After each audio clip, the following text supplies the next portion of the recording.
it's a tough subject for me to talk about, but I will talk about it because it's really the one thing that has been on my mind the most.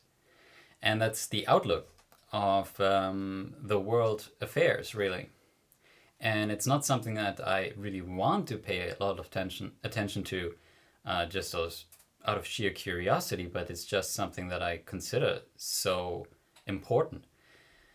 Because if we look at the current affairs, and I'm 27 years of age, so I've really um, only known this kind of escalating uncertainty, and certainly in kind of respects to the financial affairs of the world, is that the currency is going to be less and less reliable. It's going to be less and less secure over time because our monetary system is coming to an end.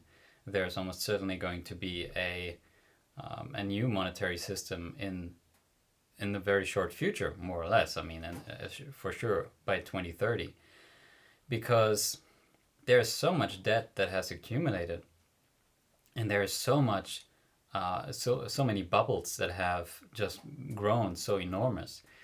And I've talked about this, or written about this rather, in my article about the new decade, and it's very troubling to me. And I want to talk about this because I've realized that this is going to be important in regards to how I conduct my own life. And there was a moment that I still remember, and that was maybe in 2015 or 2016, so a couple years ago. And during that time, I was very, very into journaling, and the self development or self growth process was very rewarding. And it was just a great time to just enjoy the process of building myself and really reprogramming myself in accordance with reason and evidence and truth and honesty. And I was standing on the window of my apartment looking out into the dark sky, and there were some stars to see. And I said to myself, for as long as I don't die, my life will be great. Because at that time, I had a lot of trust in myself, developed a lot of love for myself, that I'm going to do well, I'm going to make the right decisions. And I'm not going to always make the right decision, but overall, I'm going to make good decisions that will, over time, propel me to a better state of well-being. And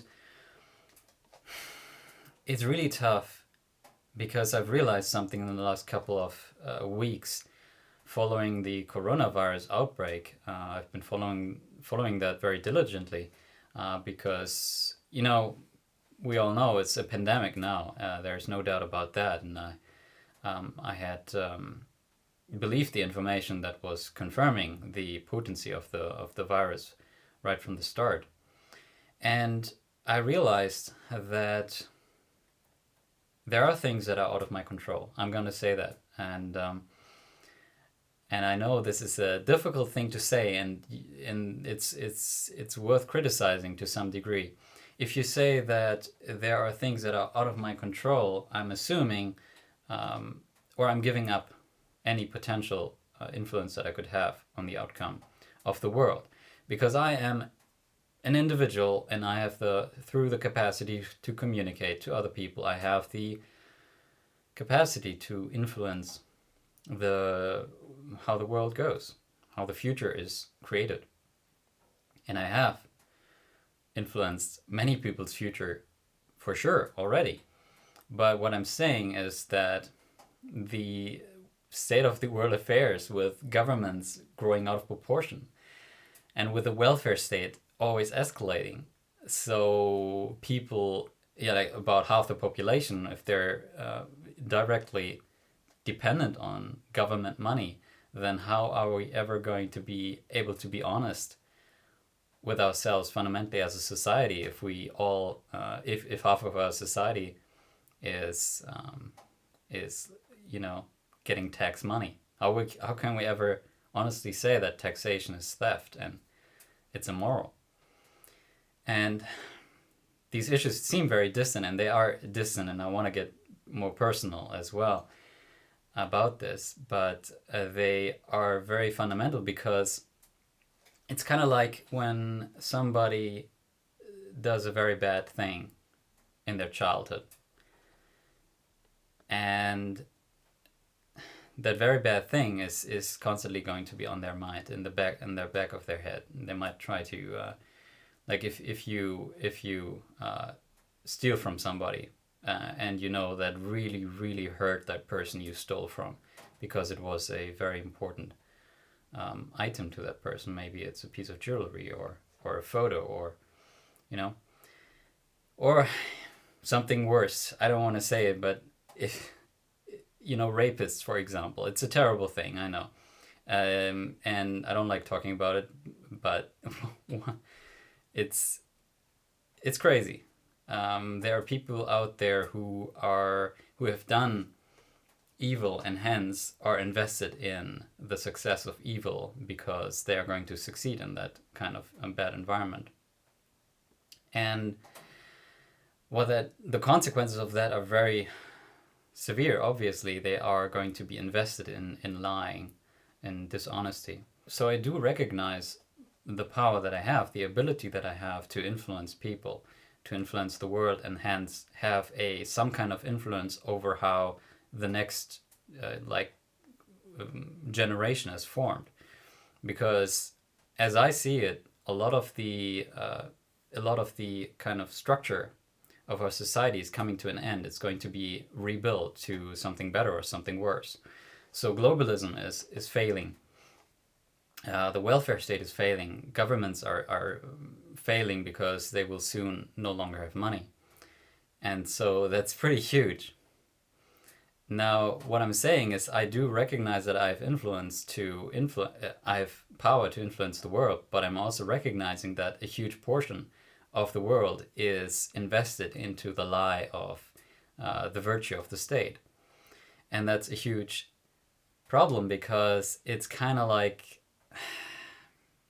it's so tough to stop that. It's so tough to have even a hope that we can really turn the ship around into the right direction. But as I see it, is that this shit is going to fail. I say that honestly, and I don't believe there is much that can be done about that. And that's a tricky thing to say, because maybe you have that criticism, maybe not, but it's my criticism of my own sentiment here, which is that if you assume that it's going to fail, then that's the self-fulfilling prophecy. Assuming that it's going to fail is going to make sure that it's going to fail, because you will no longer put in any effort in an attempt to try to influence the outcome positively. And so maybe I'm a coward. Maybe I shouldn't pay too much attention about that, but try as hard as possible.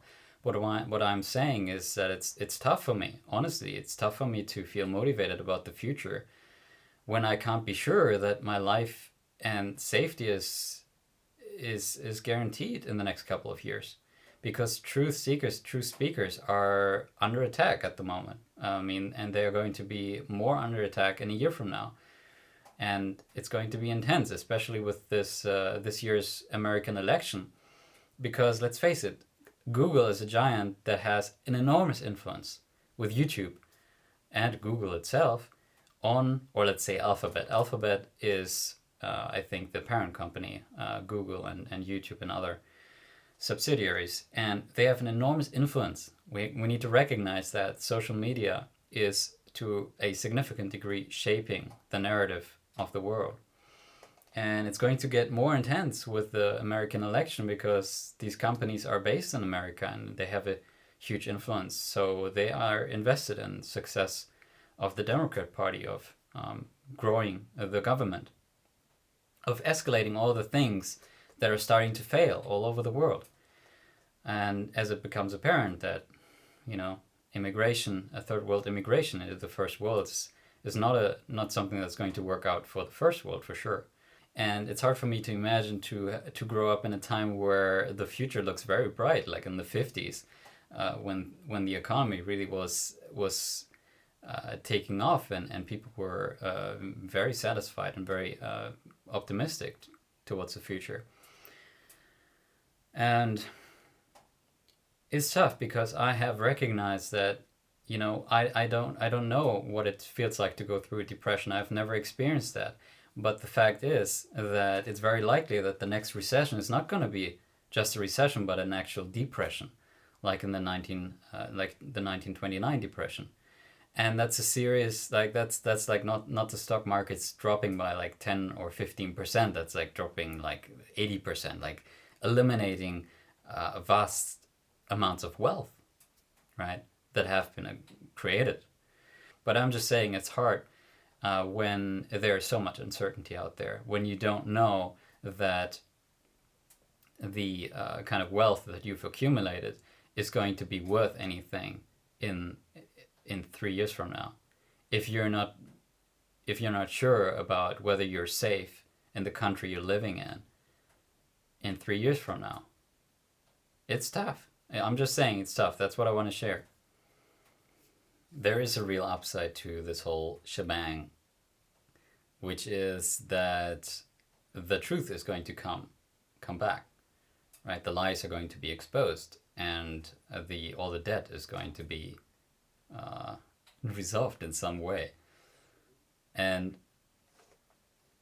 men will rise again. The intelligent people will become powerful again. The truth speakers are going to become important and respected again.